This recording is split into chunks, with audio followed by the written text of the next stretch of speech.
كتلاقاوش ما بين الفنانه، يعني ما عمرك ما كتلقاش واحد الاهتمام بزاف بالفن المغربي في الجزائر. خصنا نقولوها زعما نكونوا واضحين، وهادو كاينين كاع فنانه اللي في الجزائر وكيقول لك علاش ما كيجيوش عندنا الفنانه المغربيين، دي فوا كاع كيبغيو يعرضوا عليهم وكيكونوا واحد العراقيل. وهذا ما غاديش نكحلوا الصوره، ولكن كاين هذا الشيء زعما باش ما نبقاوش كل شيء زوين كل شيء هذا.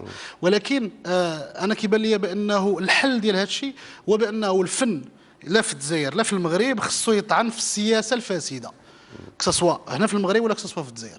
الا طعنوا فيها بجوج يعني غتكون واحد القوه اللي كتبين للشعب الجزائري والشعب المغربي بانه كاين واحد الخلل الفوق ماشي لتحت.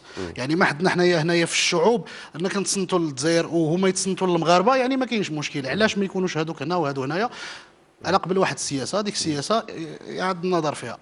واش كتشوف هذا الرساله انت هذه الرساله اللي ممكن مثلا يعني يوصلوها ولا يلعبوها، ولا الدور اللي ممكن يلعبوه يعني المذيعين من الجانبين من البلدين؟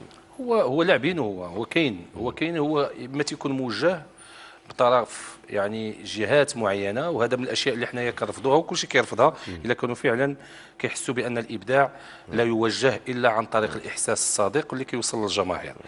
وكاين المبدعين اللي هما كيحسوا بانهم باغيين يوصلوا نتائجهم وابداعاتهم ولكن ما قادينش، لان هناك فعلا واحد البلوكاج غريب شيئا ما في جهه معينه، وهذا يمكننا نقولوا بانه كاين مساهمه، لان احنا ممكن نغيروا، لانه هو اساسا الفن والابداع يغير بشكل او باخر. تتغير نفسك ومن بعد تحاول تغير الجوانب اللي هي قريبه لك، ومن بعد تحاول انك تتسع الرؤيه. وهنا حضرتني واحد المقوله ديال واحد المتصوف، اعتقد انه ابن عربي، يقول كلما اتسعت الرؤيه ضاقت العباره. اعتقد بانه احنا عارفين المشاكل اللي هي موجهه، عارفينها، والعبارات يمكننا في الحقيقه ما بقاش تقدر تلقى لها محل بهذه المشاكل، لانه تيلمو تنقولوا سي دوماج يعني بهذا المفهوم. ولكن ما ننساوش بانه كاين اشياء معينه واختلافات معينه اللي خلات مثلا ان هذا الابداع وهذا الاحساس ما يوصلش لا هنا ولا لهيه.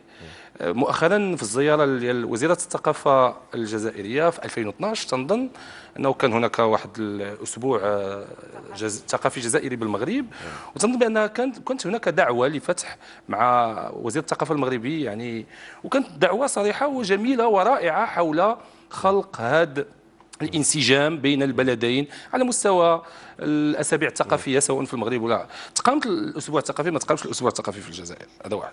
جوج، انا كنحس بانه اولا لماذا؟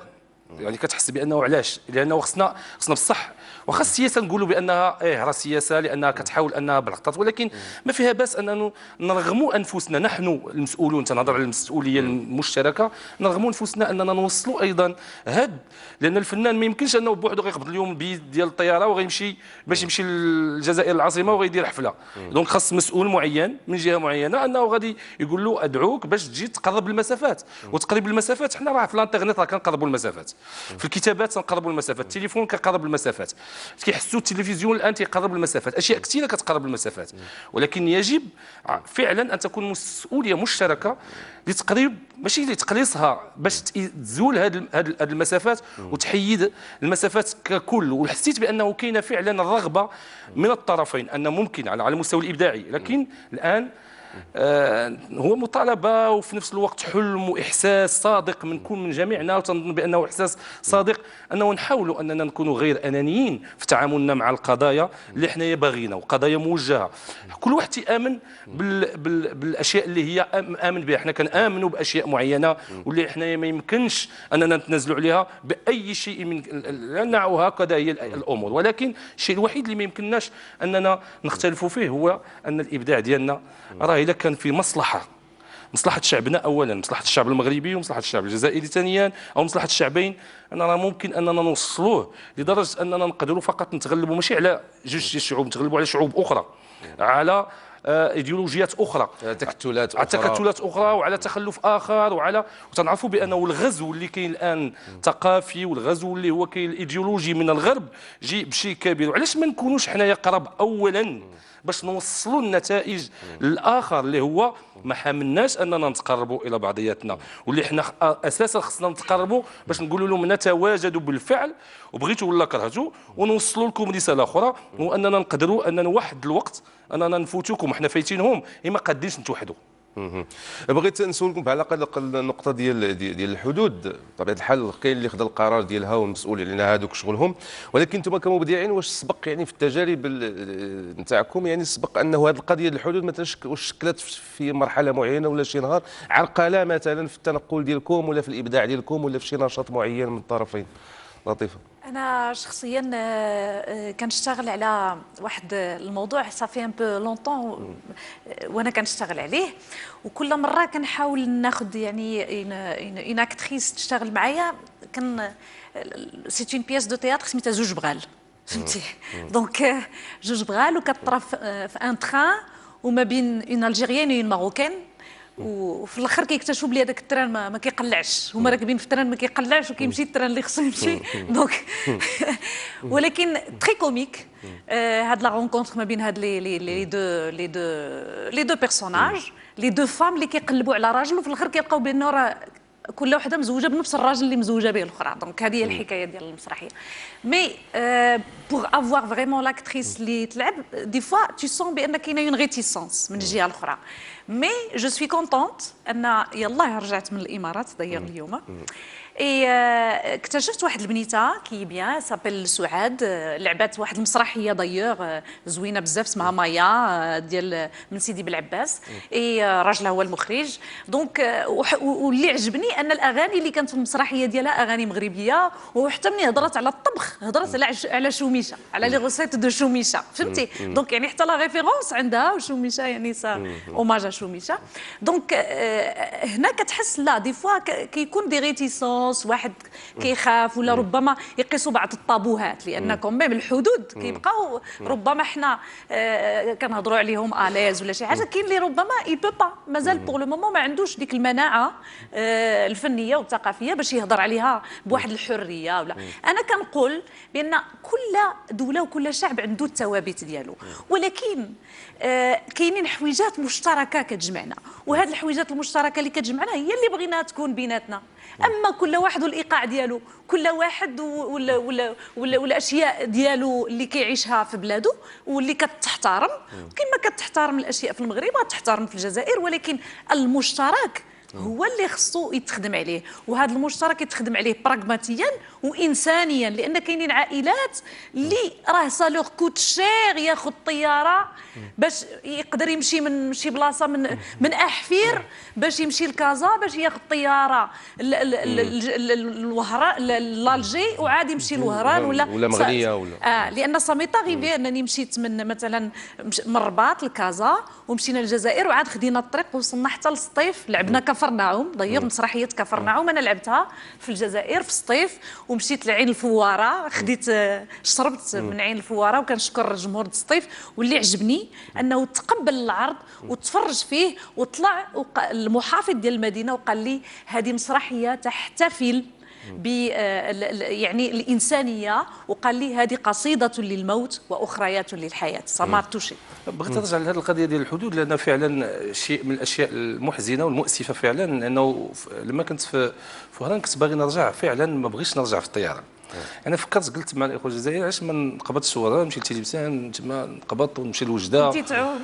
بغيت نكتشف يعني فعلا، اولا بغيت نكتشف، وثانيا قلت لما لا، وقلت انا في قرارات نفسي زعما انا عارف، ولكن تنقول في قرارات نفسي يمكن نكون غلط او لا، يمكن واقيلا في حدود المسافه تغير الاشياء، ولقيت بانه يمكن انا غلط ومازال غنبقى غلط، لانه فعلا اول حاجه تيقول لك امبوسيبل مستحيل، لانه مسدود ماشي مسدود، ما كاينش ما كاينش ديوانه، ما كايناش الحدود هي حدود يعني بالفعل هي سي ان بلوكاج، يعني ما كاينش شي حاجه سميتها انك غدوز.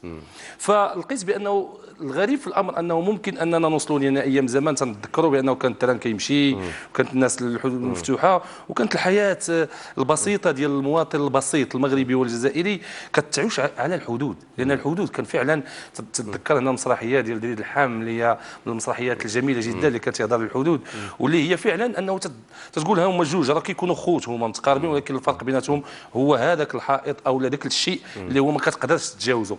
ففي الفعل تتحس بانه هذه المشكله خصها تحل بطريقه او باخرى.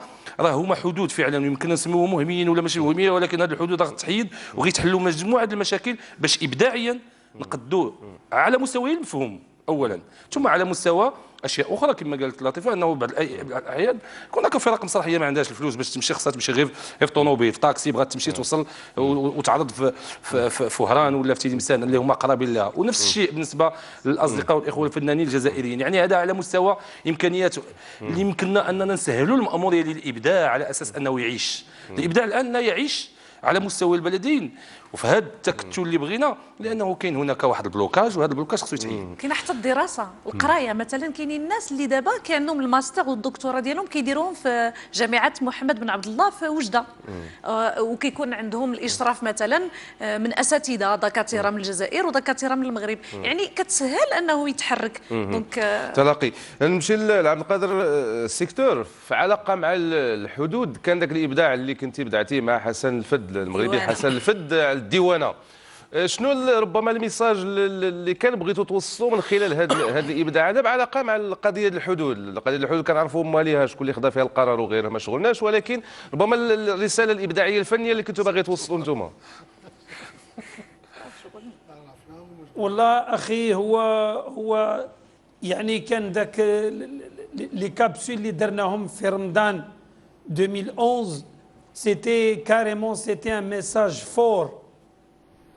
Pour moi, c'était un message fort parce que كنا نهضروا على الحدود وهي مبلعه، وحنا pour prouver le monde entier باللي حنا خوت وحباب وصحاب، والحدود مبلعه لامور سياسيه.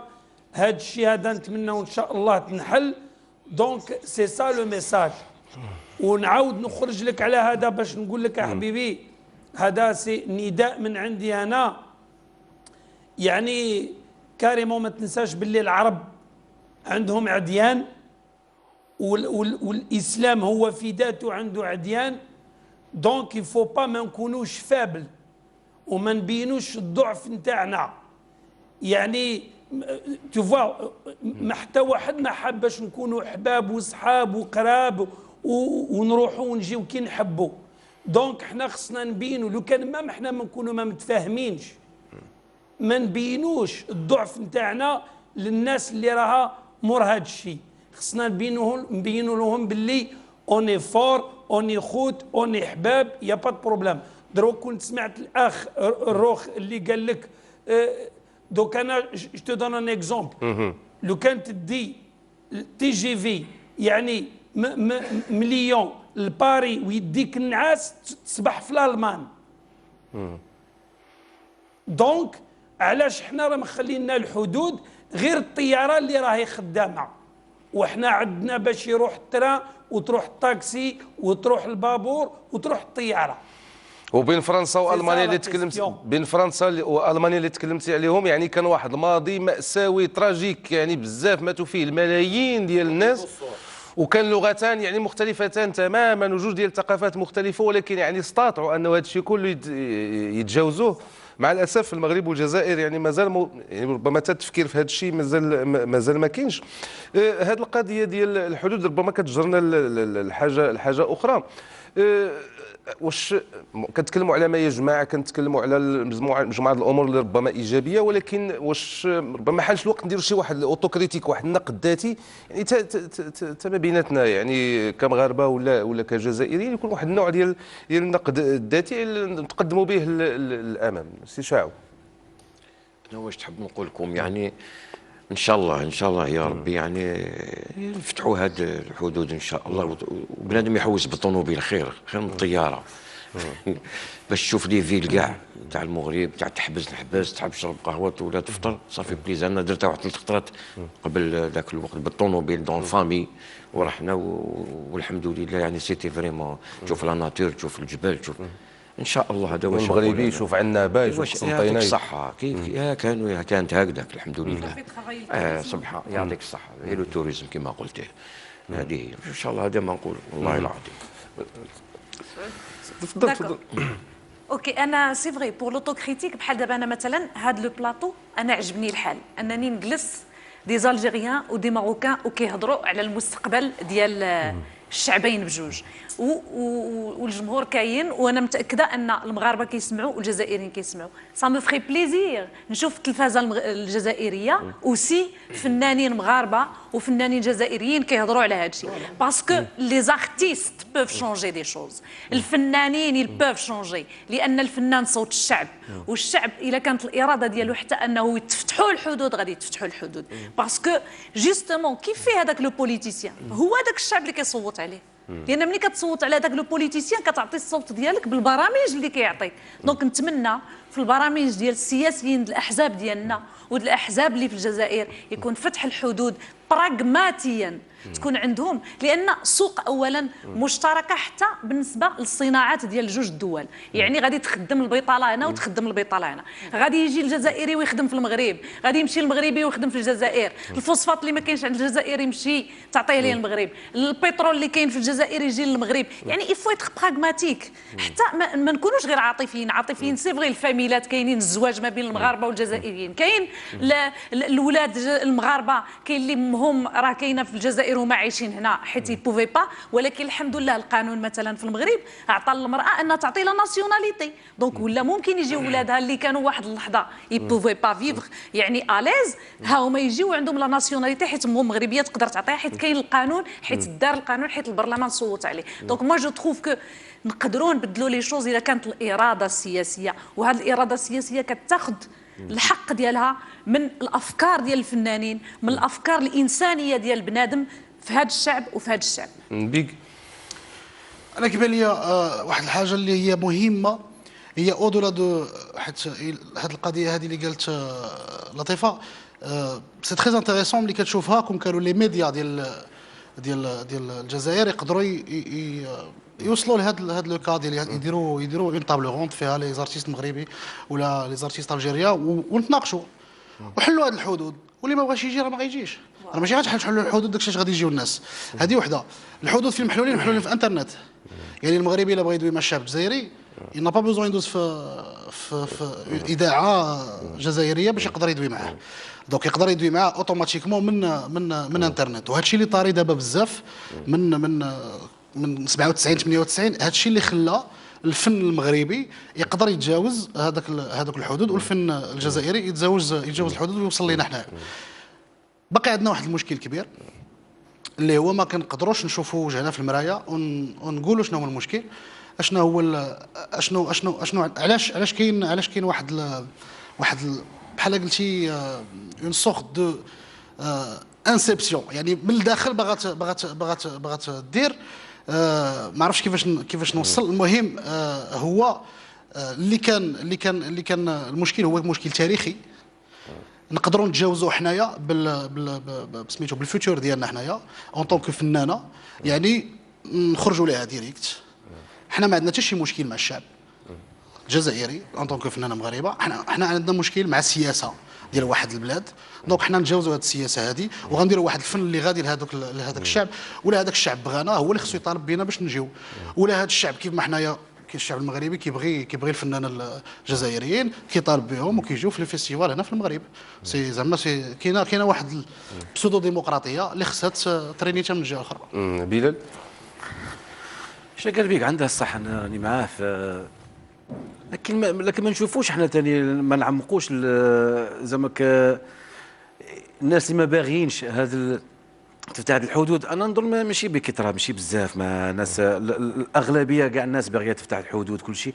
انا نتعجب في حاجه، احنا المغاربه كاع اون جينيرال، الجزائر ولا المغرب ولا نعطوا ليكزومبل بالالمان وفرنسا ونلبسوا دوتشي غابانا ونشروا بيام ونديروا كل شيء كيفهم. ماذا بينا كاع صوالحهم نديروهم. هما عندهم دي زاني داروا حلوا لي فرونتيير يفوتوا على زعما حنا نتبعوا غير الحاجه اللي تردينا حنا نديروا كيفهم هما. بتروح نروح انا من مارسيل برشلونه تدخل باللوطو تعاود في الليل تولي ما عندك حتى مشكل. كما كان يقول قبيله دي فوا يبقى لك ميوزيسيان في وهران، بهذاك الميوزيسيان ما كانش طياره باش تخلص عليه بي من الوهران الالجي ومن الالجي لكازا ومن الكازا لوجده وكم تعرفوا الكازا الوجده فيها جبده باش يوصل عاي ونيرفي وكاره زعما اي بورتون زعما يقول لك وراهي ودنيك يقول لك هاي لا ودنيه يعني كان يوصل في صاعد المكانه يعني ومرتاح ويضرب كاع لو تور لا وهذا يتسبب في بزاف صوالح. يمكن هو يتنرفا واحد فنان ينجم ابري انت كنت تنرفا يجي يتصور معاك واحد ما غاديش تقول لها باللي على خاطر ركبت طياره من الجزائر وتحكي لها كاع حياتك. هو غادي يقول هذا مالا مشوغب علينا وراه لعبها ولا لا هذا. مي سكي جينيال سي كو الشعوب عندها تيلمون المخيله زوينه والايماجيناسيون كو كتخلق لا كلونديستينيتي الوغ كو الحدود تقدر تحل والناس تكون وكيولي كيتخلقوا اشياء اللي ربما ما خصهاش تكون ديال انه السلع اللي كتدخل فهمتي بطريقه غير شرعيه الوغ كو ممكن تدخل عادي وتدخل. احنا نشوفوا الاغلبيه وين راهم رايحين. الاغلبيه الناس راني متحقق 100% بلي الاغلبيه باغيين الحدود تفتح وباغيين نولوا شعب واحد ونولوا ماشي غير المغرب الجزائر، الجزائر تونس ليبيا كاع المغرب العربي الكبير كاع موريتانيا. على خاطرش كيما اللي يدوه الناس اللي يديه غيرنا يبقى خيرنا ما يديهش غيرنا يقعد بيناتنا نقعدوا احنا تولي موان دو هذيك كلونديستينيتي باش واحد يولي يحرق ولا تولي انا نظن باللي تولي موان واحد كيكره كاع من الكازا يروح لالجي هكا يحكم كما قال لك بار فواتور ويشوف غير يزان شلف يشوف كل شيء ويعاود يدخل يعاود يولي تولي دار واحده. باسكو راني عارف باللي انا او فون ما نتفاوتوش كي تكون دار واحده عائله واحده ساكنين في مسكن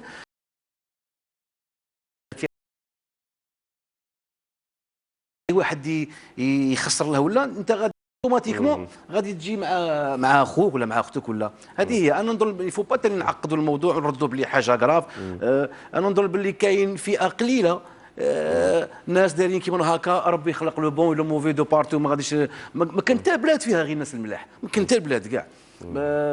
والوطن ماشي مذكور كاع في القران كاع ما كاش الوطن ما كاش ربي ما قالش كاع لا فرونتيير تاع يهضر على الدين والاسلام ويهضر على ما كاش. انا ما نظنش باللي حنا الشعب واحد والدم يجري فينا واحد وكما قال كادر سيكتور ثاني كاين ناس بزاف ثاني باغيين طيحات بصح كاين ناس بزاف اللي ما باغينش هذا الاتفاق هذا يكون باسكو لو كان غادي نتحدوا غادي نديروا مشاكل ناس واحد اخرين. نسمعوا السيكتور ربما عنده شي تعقيب على شي فكره اللي سمعها هنا. تفضل السيكتور. والله يا اخي وي ربما عندك شي رياكسيون بارابور للكلام اللي سمعتيه هنا في البلاطو. والله اخويا باسكو انا الحدود تهمني بزاف لانني نسكن على 30 كيلومتر دو وجده وبارفوا ندير يومين باش نلحق الوجده. عليك تخلصنا بالي يا نضربوا عليك باش تولي قريبه. ونزيدك حاجه العزيز عندي واحد لابليكاسيون في التليفون. واحد المره في وجده بغيت نعرف شحال كاين دو غزوات وجده من غزوات لوجده. جو فولي سافوار شحال كاين من كيلومتر اكزاكت. التليفون هذاك قال لي كاين 3400 اي كالك بين وجده الغزوات. منين درت ليتيرينير قال لك تروح لوهران تدي البابور تروح لالميريا تروح قلت له شكون قال لك انت باللي الحدود مبلعه انت وريني شحال كاين من غزوات الوجده.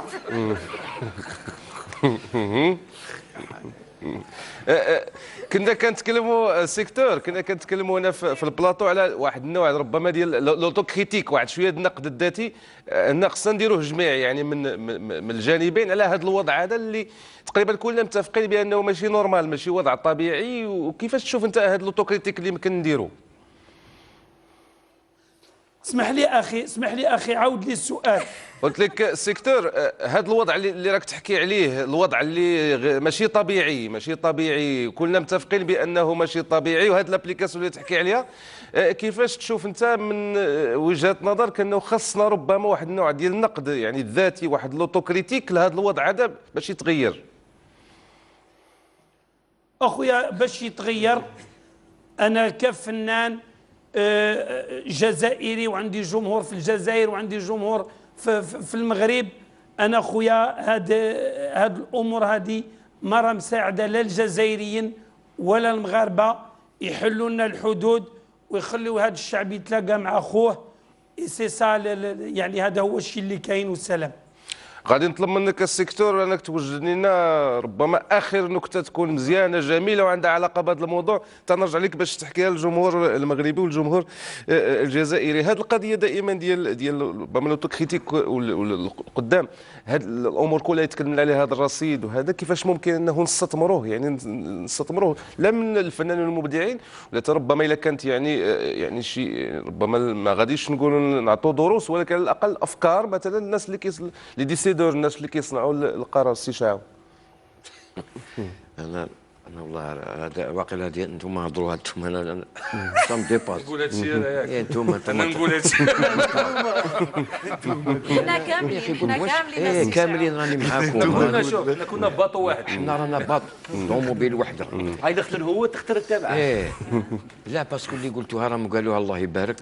واش قلت انا قبيله يعني هذيك هي ما محسوب. انا دوك حنايا فنانين، وانا كما قلت للاخت ولا قلت انا نعرف غير نغني برك، يعني والله غير ما نهضرش بزاف. سي لا بريمير فوا يعني درت معاكم هاد مام في الجزائر، يعني نقول لهم سمحوا لي نغني برك، ما طلبوليش بزاف. سي فري.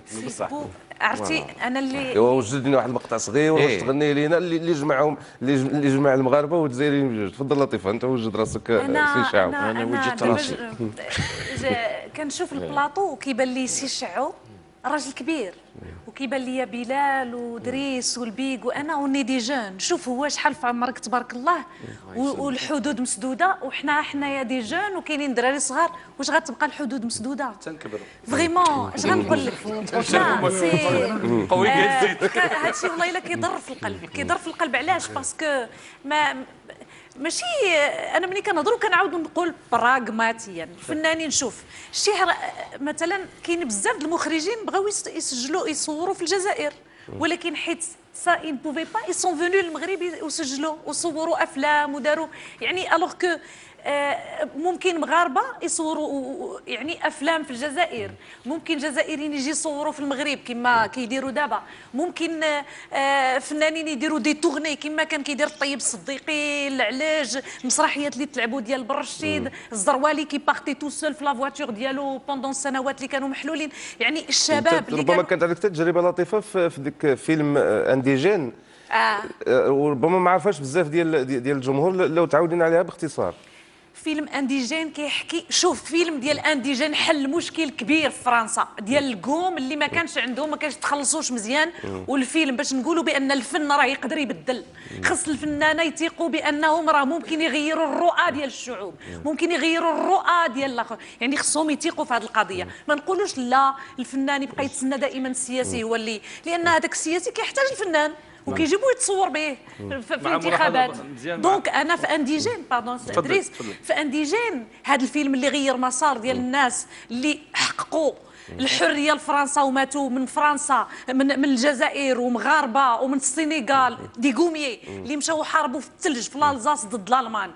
هاد الناس هادو دار لهم فيلم في المغرب فيه جمال دبوز ورشيد بوشارب هو المخرج، وعيطوا ليا وحاولت نترجم لو سيناريو التمغربيت ديال 1945 والجزائريه ديال 1945، لان اللهجه تبدلات. دونك وكوتشيت لي زارتيست. دونك هذا الجانب ربما ما عارفينوش الناس حيت ما صورتش في الفيلم كممثله، ولكن كنت كوتش ومساعده للمخرج واشتغلت على السيناريو. هذا الفيلم هذا غير سياسه فرنسا مع القوم وكيفاش ولات كتشوف فيهم واعترفت بالحقوق ديالهم. فكنظن بان السينما، الفيلم، المسرحيه، الشعر، الكلمه، الاغنيه تقدر تحل الحدود. دريس ملاحظه لان ذكرتني الان بانديجين، والغريب في الامر انه حل مجموعه ديال المشاكل هذا الفيلم خصوصا في الجزائر، لانه فيلم موجه اكثريه، لانه كان فيلم موجه واخا هو لي زانديجين ديال المغرب العربي او المغرب فرنسا، ولكن سورتو لانه سي ان فيلم موجه للجزائر. فتصور انه في 2006 فاش خرجت انه الفيزات منعت لجمال الدبوز انه يدخل الجزائر بهذا الفيلم. علاش؟ انه بغى يدخل غير الفيلم باش يقدم الفيلم في الجزائر. ما تعطاتلوش الفيزا. مثلا فهذه من الحوادث اللي كتحس بانه كاين ان بلوكاج كيلكو بار كومام، لانه الفن حنا كنديروا الفن، حنا باغيين نديروا، بغينا نمشيو نتعاملوا مثلا على مستوى عالي، ولكن لانه ما قديناش نتواصلوا معهم هو فيلم. هذا جانب، هذا جانب نخليه هكا، لانه فعلا بالحقيقه كما هضرنا على اللوتو كريتيك ونهضروا ونكونوا صرحاء مع انفسنا. في الحقيقه واخا كنبعدوا على السياسه كنقربوا لها، ولكن معذره. المشكل الاساسي اخر انه كتحس انه كاين ديزانفلونس اللي هما نيجاتيف سلبيين على الجماهير المختلفه ديال اوطاننا ديال المغرب او الجزائر. تنقول بانه الان الناس الجمهور كيتفرج ما نكونوش سلبيين في التعامل ديالنا مع القضايا، خصنا نكونوا ايجابيين ونحاولوا اننا نفيدوا بعضياتنا ونكونوا فاعلين. فمؤخرا فاش وصلتني بانه المنتخب المغربي لكره اليد في الجزائر انه الجمهور الجزائري اللي هو قريب لنا انه كيتعاتب وكيتقال له كلام جارح في وسط القاعه، ما تيبقى فيك الحال كتقول لوتو كريتيك سي سا. زعما خصنا كوميم، لانه حنا جماهير، حنا خصنا نكونوا محايدين ونكونوا مع الانسانيه ومع المواضيع الحساسه في الكره في الفن. لا جو سي لا جو سي في الجزائر كاين واحد الاقليه اللي كانت لا جو سي لا جو سي وكتعاير المغرب. لا جو سي يعني ما غاديش نبقاو ما خصناش ليميتاو لهذيك الاقليه. لا جو سي ما خصناش حنا تنقولوا باش نكونوش سلبيين في التعامل ديالنا مع هذه الاشياء. بالنسبه للجمهور باش يكون غادي يقول لك لا هذا راه قال غير علينا حنايا. لا يعني في لي دو كوتي، ولكن حنا بغينا نتوجهوا التوجه ديالنا يكون كبير وواسع، بانه نكونوا شويه فاهمين وواضحين بانه سواء المغاربه او الجزائريين خصنا نكونوا متقاربين في الاشياء وما نتعاملوش سواء جاو اللاعبيه ديال الجزائر هنايا ولا حنا مشينا لتما ولا الفنانين، نكونوا دائما كنبغيو الاحساس الصديق، الانسانيه، بنادم. نحيدوا السياسه نخليوها السياسيين انهم غيحلوها في وقت ما، ولكن نوجهوهم حتى حنا بافكارنا بمقترحاتنا، لان ممكن تنفع في القريب العاجل، لانه حاسين بانه قريبا، وتنظن بانه غادي تكون في وقت ما وانهم كيسمعوا وكيعرفوا بانه حنا محتاجين اننا نتقاربوا بعضياتنا، ان هذا المشكل غادي يتحل. لان المشكل الان ماشي هو مشكل فقط، حنا ما كنهضروش على الحدود، لان حنا ماشي هذا هو. تنظن بانه حنا تنهضروا على كيفاش اننا نتواصلوا بعضياتنا في افعال وفي ابعاد انسانيه وابعاد فنيه اللي هي تكون كبيره وتكون احسن. نخلي السي شاه ربما وجدنا شي مقطع مزيان في هذه الجلسه. يعني اسمح لي باش نقولوا برك احنا ماذا بينا دوك كما قال نقولوا شويه للفن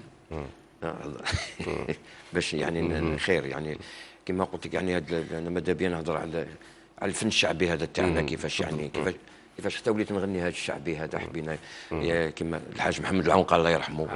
يعني احنا كنا في القصبه، انا زايد في القصبه والاشياخ هذوما هو كما نقول لك العش تاع هذا الشعبي هو في القصبه اللي خلق لي وانا صغير يعني ونحب نسمع العنقا وكان داز عندنا مؤخرا واحد الشريط وثائقي الغوستو في القناه في الدوزيام كان داز تقريبا جاز شفنا هذاك يعني كيفاش يعني خلق الشعبي هذاك. والحاج محمد العنقا جاب بزاف في المغرب وجاب لنا قصايد كان مشهور في المغرب، كان مشهور بزاف. كان هو اللي دخلنا يعني بزاف القصايد في الجزائر اللي ومن بعد يعني زاد بزاف. كان الحاج مريزق الله يرحمه، هذا الحاج منور هما اللي الاولين يعني اللي كانوا. ومن بعد بالعقل بوجمع العنقيس، الهاشمي قروابي الله يرحمه، عمر العشاب، هذو دوزام جينا. وبعد جينا احنا ثاني بالعقل وهي سلسله هذا الشعبي هذا. كان رابح درياسه رابح درياسه سي هذاك سي صحراوي خليفه احمد الله يرحمه.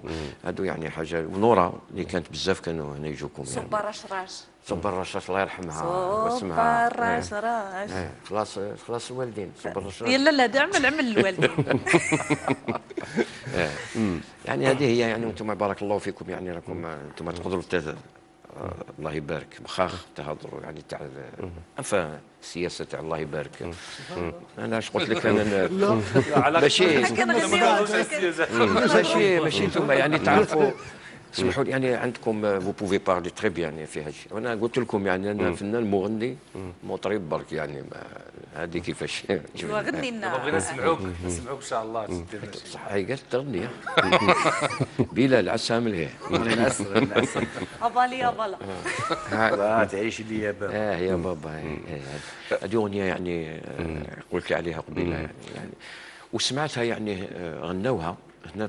كنت انا نسمع بزاف على كل حال في الدوزيام والمغربيه كنت نزابي درت لا دوزيام ونصيب كان واحد واحد البرنامج تاعكم هم يجوزوا شذا فيه الالحان. ماشي شذا الالحان، واحده اخرى هم يجوزوا فيها بزاف انعام واقيلا، ويديروا فنانين يجوزوا في الوسط والغاشي كاع الشعب المغربي قاعد ويغنوا بالواحد يدخلوا يطلعوا. واحد 3 بنت و3 اولاد يغنوا في الوالدين، الله يعطيهم الصحه. ومن بعد قالوا يعني هذه كلمات من المرحوم من محبوباتي ومغني عبد القادر الشاعور واللي كان اختنا نادي بن يوسف، يعني غناوها بارك الله. ودروك حنا نغنيوها دابا نغنيو، ولكن قبل غنمشيو نشوفوا السيكتور واش وجدنا شي نكته بالمناسبه. السيكتور تفضل. روح على السيكتور سي عبد القادر. عبد القادر السيكتور كتسمعني؟ وي أنا نسمعك خويا. راك وجدتي لي النكته اللي طلبت منك بهذه المناسبه. عاود لي والله ما سمعت السؤال. كنت طلبت راه عبد القادر الشاعور راه يضحك لك. واش كنت طلبت منك انك توجد لنا واحد النكته في اخر هذا البرنامج، نكته في هذا السياق ربما اللي المغربي الجزائري، ربما تقدر يكون عندها موضوع اللي كنناقشوه. ايوا واحد النكته تخص الموضوع هذا اللي رانا نناقشوا فيه، او تكون قريبه او لا كتضحك الشعوب بجوج، تضحك المغربي وتضحك الجزائري. انا نحكي لك واحد النكته بس راه خاطي هذا المجال هذا. تفضل. هذا قال لك واحد حول بغى يتزوج على مرته داها غير هي.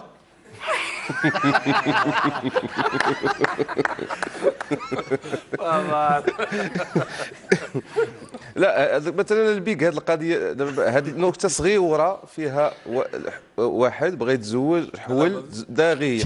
تقريبا هذه الكلمات كلها كاينه حتى في الدارجه وفي الدارجات في الدارجات المغربيه في الراب. واش كاين نفس التقارب؟ كاين اختلاف غير في اللي كنسميو حنايا، اللي كيسميو الامريكا كيسميو السلانج، اللي هي اللغه ديال الشارع اللي كتكون مركبه، يعني كتاخذ الدارجه ولكن كتركب شويه، ما كتقدر تختلف من مدينه لمدينه. ولكن ابار هذا الاختلاف هذا ما كاينش، بالعكس. انا الاب ديالي كبر في وجده، يعني ديك اللغه اللي كتمارس في وجده اللي هي نفس اللغه اللي كاينه في بلوز او موا في الجزائر. يعني ما كاينش زعما شي اختلاف ابار كيلكو مو، ما كاينش زعما شي اختلاف كبير. يعني ميم في الراب ملي كنتصنت دي رابور اللي كيسون الجيريا، لا ما حتى هما عندهم نفس داكشي. علاش في الاول ديال الحلقه ملي بدينا قلت لك عندنا نفس التاريخ ونفس المعمر، يعني خلى لينا لي سيكيل ديالو خلاهم لينا بجوج، حنا خدامين بهم. خلى المزيان وخلى الغايب. اذا سمحتي لي بك، لان السيكتور غادي ينتهي البث المباشر معاه بعد يعني دقائق محدوده، نخليك عبد القادر السيكتور الا باقي عندك ربما اخر فكره ولا اخر ميساج اللي تبغي يعني توصلوا للمغاربه والجزائريين في هذا الموضوع اللي كنناقشوا هذا المساء. اخويا الميساج وهو يعني نتمنى كجزائريين ولا المغاربه، يعني الشعب هذا راه واحد، يحلوا لنا هذه الحدود ويخليوا هذا الشعب واحد، لان اللي راه مبلعين الحدود هما اللي راه مفصلين الشعب، وهو شعب واحد راه محباب ونساب وقراب. دونك يخليوه شعب واحد ما يفصلوش هكذا، بالك راه حتى حرام مع ربي. وقادر السيكتور الفن الفكاهي والكوميدي الجزائري كنتي معنا مباشره من باريس، شكرا لك. ما عرفتش شي ساعه واش وجدتي ذاك المقطع اللي كنت طلبت منك ديال الوالدين، وطلاتفه احرار غتعاونك. يلاه سيدي نديروا ذاك نطيح شويه الميزان. ماشي مشكل يلاه تفضل سيدي. تعيش لي يا بابا تعيش لي، تعيش لي يا بابا ونرد خير فضلك عطفك ورضاك، ونرد خير فضلك عطفك ورضاك. تعيشي لي يا يما تعيشي لي، تعيشي لي يا يما تعيشي لي، تعيشي لي يا يما ونرد خير فضلك عطفك ورضاك، ونرد خير فضلك وشقاك يا الوالدين تعبتم قواكم، يا الوالدين بسمح طلبناكم حتى نعوضوا ما عملتوا من كل خير فينا بابا بابا بام حتى نعوضوا ما عملتوا من كل خير فينا. عليك الفاصل. تكلمنا كاين الجانب الرياضه، ربما الرياضه كيقرب حتى هو الشعوب، لان بالاضافه للفن مثلا واحد الواقعه الحدث مثلا كانت مشاركه المنتخب الجزائري في المونديال ديال جنوب افريقيا في 2010، وقبل منها كانت المقابله ديك البراج الحاسم مع مصر. في المغاربه ربما عدد من الملاحظين في المغرب كلاحظوا بان كان تعاطف كبير ديال الجمهور المغربي مع الجزائر. واش كتشوفوا بلي حتى الجانب ديال الرياضه ربما يقدر يكون يعني مقرب بالاضافه للفن، لان هو ابداع يعني من نوع اخر؟ حاليا هو المنتخب الجزائري هو اللي غادي للبرازيل. شكون اللي غادي تشجع انت في البرازيل؟ بيان سور انا بالنسبه لي انا الجزائر ربح على لاعب المغرب، يعني واخا حنا دوماج فعلا انه ما مشات المغرب لان كنا باغي تمشي للمغرب، ولكن بون لي ظروف حنا كنعرفوها ما غاديش نناقشوها هنا، ولكن كتحس بانها هو الان المنتخب الجزائري. تنظن بانه غادي حنا بطبيعه الحال احنا مغاربيين مغاربه غادي نشجعوا المنتخب الجزائري على اساس انه هو الفرقه اللي غادي تدافع مغاربيا على السمعه ديالنا كرويا. دونك خصنا نشجعوه باي سي فغي غنتفرجوا في الكره ككره لان فعلا غادي تكون الكره حاضره في البرازيل، ولكن على كل حال اقرب لنا اننا نشجعوا المنتخب الجزائري. الحادثه اللي وقعت بين مصر وكانت يعني قيل عليها الكثير وتكتب عليها كثير ويوتيوب دارت كاع داك جميع لي فيديو، والناس كانوا سون تري اغريسيف سورتو بعض المذيعين سامحهم الله لان شفنا داك الشيء اللي دار وصلت لدرجه كبيره يعني من التهديد. يعني كتحس بانه واش الكره واش الرياضه ولا الفن انه خصو يقرب ولا خصو يبعد. كنحسوا بانهم كانوا بغاو يبعدوا في ديك الوقيته ويبعدوا ماشي غير يعني بغاو يديروا ينقرض الجنس تاع بنادم البشري، خصو ينقرض على اساس ان الرياضه هي اساسا تنقولوا الروح الرياضيه، تنقولوا يعني اشياء اللي هي جميله كنقولوها بواحد لا نوبلاس. فاذا بنا كنحسوا باننا داخلين في اون اغريسيفيتي اللي يمكن انها توصلنا الى الموت. تنقولوا حرام ان في ديك الوقيته ان عوض من انه نتقبلوا الهزيمه ولا نتقبلوا النتيجه كيفما كانت على اساس انها ما تخليناش اننا نكونوا ضد نفسنا. فكانت ديك الحادثه كانت الواحد انا كنحس بانهم كانوا فعلا متعصبين لشيء اللي انهم ما كانوش، خصوصا بعض الصحفيين المصريين اللي خصهم يكونوا يراجعوا نفسهم على مستوى الخطابات ديالهم اللي كانت خطابات موجهه بواحد الدرجه قويه وخصوصا للجزائريين. وعندها يعني ربما تاثير تاع على بالنسبه للجماهير يعني في واحد النوع ديال التحريض. بالفعل. البيك بغيت نسولك هذا الجانب الرياضي كيفاش كتشوفوا انت يعني كعامل ربما يقدر يساهم بالاضافه للفن، لان كما قلت هو ابداع من نوع اخر في هذا الجانب ديال التقارب. كاين واحد المساهمه ماشي بحال الفن، حيت في الخصم في الرياضه اكثر من الفن. واخا هكاك الفنان مع فنان ما كتلقاش واحد لو تشالنج كبير بزاف بحال في الرياضه، حيت ما عمره ما كيكون واحد كونتر واحد وخص واحد يربح. بار كونتر في الرياضه حاجه اخرى. غير هو انا كيبان لي بانه حتى الرياضيين ما عندهم واحد الدور يلعبوه حيت عندهم واحد لا نوتوريتي، عندهم واحد لامباكت على البوبليك. يعني الى رياضي مشهور في واحد اللحظه حاسمه يقدر يدير اون فيديو يعبر فيها ولا واحد الراي بحال هكا اللي ما يكونش ضد هاد البلاد ولا هاد البلاد، يقدر يعاون. علاش؟ حيت تو سامبلومون كذاك لامباكت كتقدر تشونجي به لا فيزيون ديال البوبليك. كما قالت الاخت لطيفه سي سامبل، البوبليك كيتبع الراي سي نورمال. علاش؟ حيت عندك واحد لامباكت عليه. الوغ الا الراي ديالك سلبي اوتوماتيكمون هذوك الناس غادي ماشي كل شيء ولكن لا ماس غادي تقدر تتبعك في ذاك الراي السلبي ديالك. داكشي علاش كيقول لك بانه نحن اول حاجه كنكونوا محاسبين كفنانين، كنكونوا محاسبين اكثر من السياسيين، حيت السياسيين اصلا حتى واحد ما كيتيق فيهم. بار كونتر الفنانه كتيق فيه بار ديفو.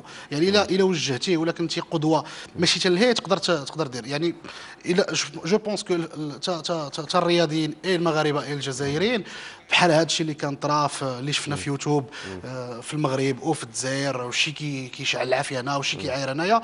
يعني كون داروا دي فيديو كيف ما داروا بعض الفنانين، كيف كون داروا شي دي فيديو من عند رياضيين كتقدر شويه كتقدر تحصر. ربما كان عندهم تاثير على كتقدر تحصر حيت لو كونتكست هيستوريك اي اكطويل كان رياضي. يعني غادي تجي واحد اخر منشط ولا فنان ولا هذا غتبقى ديما القديمه بعيد على الحدث اون لي ميم. بار كونتر الرياضي خسر ولا ربح وعطى واحد لي سونتيمون دو نوبليس كيف ما قال ادريس، غادي تقدر توصل لهذاك الشعب يقدر ذاك اللي كان غلط يراجع نفسه ويقول فوالا انا هذاك السيد كنحترمه الا قال هذا الشيء الا وراه عنده واحد لابار دو فيريتي فيها، ارا نشوف ارا نقدر نقلب. بقات تقريبا قل من دقيقه لكل متدخل فيكم، الا بقات ربما شي فكره ولا شي مقترح ولا شي يعني شي ميساج ولا شي رساله ربما توصل نزيدوا نتقدموا للقدام ونتجاوزوا هذه المشاكل كلها اللي تكلمنا عليها. بلال تفضل. وان شاء الله ربي يجمع وحدتنا هذه، وان شاء الله اش غادي نقول كما هذا الموضوع اللي قلت له مع من غادي تجي زعما غير هكا غير باش ندوي ان اكزومبل. انا جو تروف سي نورمال حنا نسكنوا حداه المغرب وراه هنا الجزائر، الا ما جاش معنا سيكو هو عنده حاجه. مام السؤال زعما كي تسال ما تجيش تقول لواحد مع من غادي تجي مع اخوك ولا مع هذاك اللي الاخر، انت اوبليجي تجي مع اخوك. الا حنا نقلعوا في هذا ليكزومبل تاع هذا السؤال تاع مع من غادي تجي سيكو كاينه حاجه اللي ما راهيش مليحه، كاينه حاجه اللي ما باسكو انا اللوجيك نجي مع المغرب، انا نجي مع هذيك اللي تكون عندنا هذيك النيه في رواحنا وما نكذبوش على بعضنا البعض. انا شان الحاجه اللي نكرهها كاع هذاك النفاق وهذيك انا الناس ملاح معاك غير حداك، انا نبغي نقعد ناس معاك ملاح حداك وبعيد عليك. هو ما يحتاج باش انا نقول له انت كبير وانت هذاك وانت هذا، هو كونتير يحتاج كيما يكونش هنا ونهضر عليه هنا في موريال ونقول لهم كاين واحد هذا وهكي داير وكايدير مغربي والله يعمرها دار كل شيء. هو الغدوه كي الدور توصل الله غادي يزيد ذاك الريسبي تاعه اللي انا ويقول وي اللي تي سانسير بلال.